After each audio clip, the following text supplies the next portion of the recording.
top of the hour and a lovely fall evening here. In some scarier news, there's been 3 more murders, all linked to the pumpkin spice killer. And for more information on that, we're going to take it over to...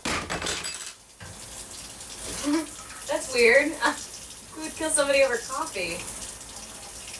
Yeah, that's pretty weird. Yeah. Coffee does sound pretty good right now, though. Mm-hmm. What do we have? Pumpkin spice? Who keeps buying this? You don't like pumpkin spice? No.